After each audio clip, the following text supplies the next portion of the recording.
Bonjour,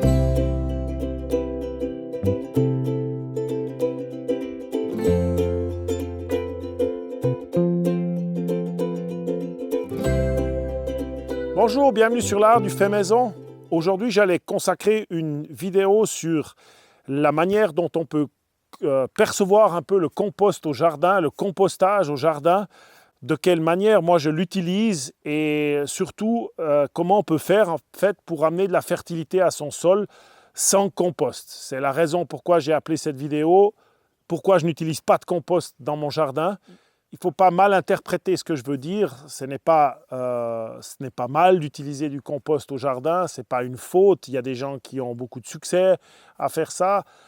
C'est juste que moi, j'essaye de concevoir le sol un petit peu d'une autre manière et j'évite d'utiliser le compost en masse. Alors, il y a plusieurs raisons. La première, c'est le travail qu'il est nécessaire pour faire du compostage. Si on veut faire du compostage correctement, il faut des températures élevées, il faut des grandes quantités de matière verte, de matière organique carbonée, etc. C'est un savant mélange qu'il faut quand même faire pour faire un compostage de qualité, parce qu'évidemment, la mixture que l'on va faire à l'intérieur du compostage, c'est ce qui va plus ou moins donner le produit final. Ensuite de ça, si on l'achète, c'est des tarifs qui sont exorbitants. Pour savoir que si on veut mettre 3 cm de compost chaque année sur la surface de son sol et vous avez 100 mètres carrés, faites un petit peu le calcul du volume qu'il vous faut, ainsi que les coûts que cela va engendrer. Donc, d'une manière plus, je dirais, plus technique, les contraintes de travail ainsi que les coûts, pour moi, le compost, ça reste quelque chose qui est difficile à concevoir dans un immense jardin comme ici. Donc même avec des moyens mécaniques énormes, pour moi, le défi de faire un compostage resterait trop grand par rapport à ce que ça peut apporter. Alors on se situe dans l'endroit qui est normalement pas si horrible que ça, mais comme il a tellement plu avec les tempêtes successives, l'eau, elle n'arrête pas d'arriver dans le bas du terrain parce qu'on est au bas ici. Elle ressort de sous terre de partout. Mais disons que pour revenir sur la question de la vidéo, c'est l'endroit où je fais quand même du compostage. Parce que les agrumes, certains déchets qui viennent de la cuisine, comme le café ou par exemple les plus hautes patates, quand on est en haut à la cuisine, ces choses vont dans un seau et les seaux viennent se verser ici sur ce compost. Alors il est vraiment pas beau, mais il faut s'imaginer que d'ici mars-avril, tout ce qui est ici, si je le recouvre d'un peu de feuilles que j'ai là, sera transformé en une terre noire magnifique. Alors c'est le miracle du centre du Portugal, c'est le compostage. En Suisse, j'avais tellement de problèmes à composter parce que la vie biologique du sol était lente jusqu'aux températures qui montent, alors que là, les températures vont être suffisantes pour transformer cette matière organique en compost. Le reste que l'on voit sous les pieds, qui sont tous les déchets de choux, par exemple, qui sont beaucoup plus compliqués à composter parce que très, très durs. Il y a des branchages, il y a des restes encore de poivrons. Je les pose ici en ligne et je vais simplement passer un broyeur dessus afin de les rendre plus petits et ils n'iront pas sur mon tas de compost, ils iront directement sur mon sol. Donc tout ce que je vais broyer ici va directement venir sur le sol et la dernière fois que je l'ai fait, je l'ai mis sur la parcelle d'asperges qu'il y a là. C'était il y a 2 mois et on voit déjà que la vie du sol, elle est déjà en train de transformer absolument toute cette matière en quelque chose qui va être utile et qui va améliorer la fertilité de mes asperges, de la parcelle d'asperges. C'est vraiment incroyable de voir la vitesse à laquelle la matière qu'on pourrait dénigrer d'une certaine manière, c'est horrible, ce tas de chenilles que j'ai là, d'à quelle vitesse, une fois qu'il sera un petit peu plus fin, la vie du sol va le digérer et le transformer en fertilité. Donc pour terminer avec le compost, l'utilisation que je vais faire avec le compost que j'obtiendrai quand même, c'est principalement de le mélanger à du terreau. Quand je fais des transplantations de semis, c'est toujours pratique d'avoir un peu de compost. C'est un amendement qui va bien pour faire partir les plantes. Maintenant, ce qu'il faut comprendre, c'est que si vous faites du compostage, l'action qui va être nécessaire à la nature pour transformer cette matière organique en compost Par exemple, si vous avez ça observé lorsque vous faites un tas de tonte, ou bien moi lorsque je broie, je broie beaucoup de feuilles et qu'il y a une certaine température à l'extérieur, une certaine humidité à l'intérieur du tas, on a tous observé cette montée en température du tas que l'on fait. Cette montée en température, elle n'est pas là parce que simplement le tas il est humide, elle est là parce qu'il y a des bactéries qui travaillent à l'intérieur. Et ces bactéries, et sûrement beaucoup d'autres choses, ces organismes vivants, ils vont simplement travailler de cette manière parce qu'ils sont dans un environnement clos, il n'y a pas d'air. Ils vont faire cette montée en température qui est pratique si on veut tuer des semences, par exemple, les graines. Mais cette transformation va avoir un coût en question d'énergie, c'est-à-dire que une grande partie de la fertilité de votre tas de compost va partir dans l'air, va être consommée, cette énergie va être consommée par ces bêtes, et c'est ça, lorsque vous allez mettre ce compost sur la surface de votre sol, le compost ne va pas rendre autant de choses que ce que vous auriez fait si vous aviez directement étalé la matière organique sur le sol. Je m'explique, si on conçoit son sol comme un substrat, comme simplement quelque chose pour tenir vos légumes, c'est difficile de concevoir ça. Maintenant, si vous imaginez votre sol comme un organisme qui est vivant grâce aux animaux qui y vivent dedans, donc tous les petits organismes qui vivent à l'intérieur de ce substrat, on pourra dire comme ça, rendent ce substrat d'une certaine manière vivant. Et c'est là qu'il faut bien comprendre, il faut voir son sol pas comme du limon, de l'argile, du sable, de l'humus, enfin de la matière sombre. Il faut voir tout ça comme un enchevêtrement de différentes couches où il y a des organismes qui vivent à l'intérieur et qui travaillent pour vous, pour amener de la fertilité future à vos plantes qui vont pousser dans votre jardin. Si vous amenez beaucoup de compost sur votre sol, vous observerez immédiatement, vous allez avoir un rendement qui va être intéressant dans votre jardin. Il va y avoir des choses qui vont se passer de manière bien, mais vous ne pouvez pas imaginer que c'est un mulch. Vous allez voir aussi que vous n'aurez pas autant de vers de terre en dessous de votre compost que si vous amenez de la matière brute qui est nécessaire au sol de transformer. Et cette perte de vie, cette transformation que vous avez fait en deux fois, une fois dans le tas de compost, une fois pour terminer à la surface de votre sol, ne va pas avoir le même impact sur la vie de votre sol. Donc pour stimuler votre sol, c'est comme lorsqu'on veut faire grandir une plante, on veut lui donner de l'engrais, on veut lui donner tout ce qui est nécessaire. Si vous voulez que votre sol soit réactif, actif sur le long terme, qu'il devienne fertile sur le long terme, plus vous lui donnez à travailler, plus vous lui donnez à transformer de choses, plus il va vous rendre par la suite un sol fertile de qualité.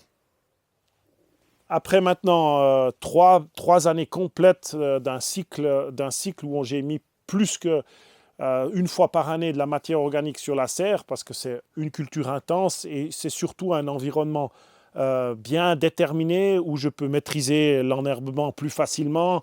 Et surtout, c'est l'endroit qu'on chérit le premier dans un jardin parce que c'est la pièce maîtresse de notre jardin. Il faut s'imaginer quand on est arrivé là, on était sur presque un désert.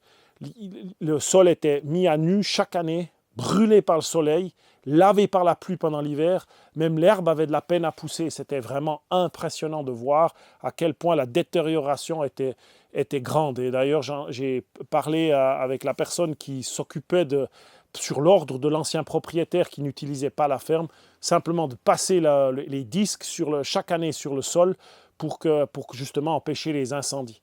Et il m'a dit que c'était catastrophique de voir chaque année des pertes énormes sur la qualité du sol. Donc maintenant, en 3 ans, la seule chose que nous avons fait, c'est mettre de la matière organique qui est digérée d'ailleurs d'une manière extrêmement rapide. On voit déjà que ça porte ses fruits sur la croissance des plantes et sur le rendement que ça peut donner. Donc il faut concevoir l'amélioration de la fertilité de votre sol sur le long terme, 3, 4, 5 ans, mais vous allez rapidement voir des choses intéressantes. La matière organique apportée, c'est toujours, comme je l'ai dit dans d'autres vidéos, c'est un ratio carbone-azote qui est assez proche de 1/30, c'est-à-dire il faut passablement de matière verte avec la matière carbonée si vous voulez aller rapidement. C'est pour ça que le déchet de broyat vert, c'est-à-dire ces débranchages avec beaucoup de verre à l'intérieur, sera le plus équilibré, le plus peut-être facile à mettre la main dessus pour poser sur le sol, pour que les organismes la transforment et créent une fertilité le plus rapidement possible. D'un autre côté, il faut toujours aussi s'imaginer qu'on fait avec ce qu'on a. Si on a beaucoup de matière verte, on a beaucoup de matière verte. Ici, c'était pratiquement impossible d'avoir de l'herbe, sauf si je la coupe au printemps. Mais après, je me retrouve... Enfin, c'est toujours une balance. J'enlève la matière verte à quelque part sur les prés où je veux rendre mon sol plus fertile, alors qu'il faudrait la laisser et la poser au sol pour l'amener dans mon jardin. Donc, c'est toujours une question d'intrants. Amener de la matière organique sur un sol dans un jardin, c'est généralement le problème, c'est qu'il faut ramener cette matière depuis l'extérieur vers votre jardin. Donc l'idée, c'est aussi de produire le plus possible de matière organique sur votre lieu en ayant des haies, comme ça il faut les tailler, en trognant des arbres par exemple. Par exemple, si vous imaginez un olivier, chaque année je dois tailler maintenant les oliviers pour enlever les surplus de branches qu'il y a. Ça, c'est toutes les années des arbres qui produiront de la matière organique, ce qui vont à terme me faciliter la production de matière organique pour mon jardin. Et évidemment, une autre chose qu'on peut faire pour produire de la matière organique, c'est faire pousser beaucoup de plantes, qu'elles soient racines, qu'elles soient vertes, tout ce qu'on peut laisser sur le sol, c'est toujours mieux pour votre jardin. Et c'est donc pour ça que nous plantons des engrais verts ou des couverts végétaux pendant l'hiver. Ça protège le sol, ça met des racines en sol, ça travaille avec la photosynthèse, ça fait vivre la vie du sol. Et quand définitivement j'en aurai plus besoin parce que je vais planter sur ces parcelles, je vais coucher cette matière organique qui va se transformer en fertilité par la suite. Et ça, c'est quelque chose qui aura poussé localement, que je n'aurai pas besoin d'amener de l'extérieur. Mais dans l'ensemble, ce qu'il faut vraiment comprendre, c'est donner à manger à votre sol. Quoi que vous lui donniez, c'est de toute manière bon pour lui. C'est mieux de faire travailler votre sol que de faire une énorme quantité de travail à l'extérieur, physiquement, pour retourner ce compost, il faut le mettre en carré, il faut amener tout dans le compost. C'est un boulot de faire ça, si vous voulez, à grande échelle. C'est mieux de se concentrer sur nourrir le sol sur place avec ce que l'on a. Et cette manière de fonctionner est idéale pour le sol. Alors évidemment, quand on laisse traîner des choses par terre, ce n'est pas toujours agréable pour la vue, mais comme j'ai de la chance, aussi le travail pour le faire, la matière organique, personne ne l'a fait, le broyage de déchets verts, je le fais moi-même, mais c'est vrai que je cache cette matière un peu simplement.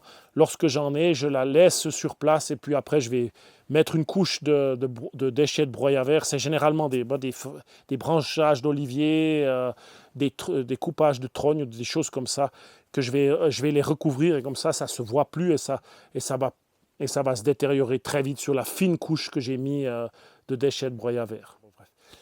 Sur la parcelle qui est à mes pieds, j'ai planté des patates. D'abord, j'ai enlevé, il restait passablement de gros déchets sur cette parcelle, c'est ce qu'il y a là. Ça ira pour le broyage fin, parce que ça me prendrait du temps de répartir ça sur la parcelle, pour justement, pour que ça soit un peu plus joli, que je pose ça pas directement là-dessus, mais je vais le broyer et ensuite le remettre sur les parcelles qui sont adjacentes au lieu de broyage. J'ai juste taillé les adventices qu'il y avait avec un petit outil, donc travailler vraiment en surface. Elles ne sont pas enlevées, elles sont pas mortes, elles sont juste moitié arrachées, moitié coupées. C'est pour leur donner un coup de ralentissement. Et ce que je vais faire, c'est simplement mettre maintenant cette matière organique, je recouvre tout. Et au moment où je fais ça, tout disparaît, tout devient joli, tout devient nickel. Ça reste quand même peut-être un de mes défauts. J'aime quand même bien que les choses soient visuellement belles. Ça va ralentir mes mauvaises herbes. Ça va ralentir ces herbes qui poussent. Peut-être certaines vont passer à travers. Je m'occuperai de les enlever au fur et à mesure. C'est toujours un travail. Et si je me fais gagner par les herbes qui repoussent, les légumes ne vont pas tellement souffrir que ça. S'il fallait vraiment enlever toutes ces herbes, chaque fois que vous enlevez vous tirez une motte d'une herbe comme ça, vous arrachez toujours une partie de la fertilité que votre sol construit, qui est attachée aux racines. Donc le mieux, c'est de les laisser sur place, même si c'est compliqué, parce que visuellement, parce que vous savez qu'elles peuvent s'enraciner encore, le mieux, c'est quand même l'occultation par la matière organique. Elles vont souffrir de se trouver au noir et elles auront de la peine à passer à travers. Et lorsqu'elles vont arriver, soit je remets de la matière organique, soit les autres légumes auront déjà trop de volume pour qu'elles aient un réel impact négatif sur la croissance des légumes, et elles resteront là jusqu'à l'été, et puis le cycle recommence. Le but, c'est de vraiment pas de déranger le sol, de retourner le sol. Le but, c'est de mettre de la matière organique dessus et de le nourrir avec ça. Cette matière organique, ici, c'est du déchet de broyat à verre. Enfin, ce n'est pas du déchet, c'est du broyat à verre de la propriété. Ça pourrait être aussi du vieux fumier, ou vieux, c'est-à-dire, ce que je veux dire par vieux fumier, c'est peut-être pas sorti directement de l'étable sans faire un petit passage, mais même si c'est que ça que vous avez, vaut mieux mettre votre fumier sur le jardin que dans la terre, surtout pas dans la terre, surtout pas le mélanger, mettez-les dessus, ça va aussi occulter ces adventices que vous avez. Toujours garder en tête, votre sol, c'est un grand organisme vivant. Donnez-lui du travail, donnez-lui à manger. C'est comme ça que vous maintiendrez une vie active, de la fertilité sur le long terme. J'espère que cette vidéo vous aura plu. Et puis, bon début de jardinage et à tout bientôt. Bonne semaine. Au revoir.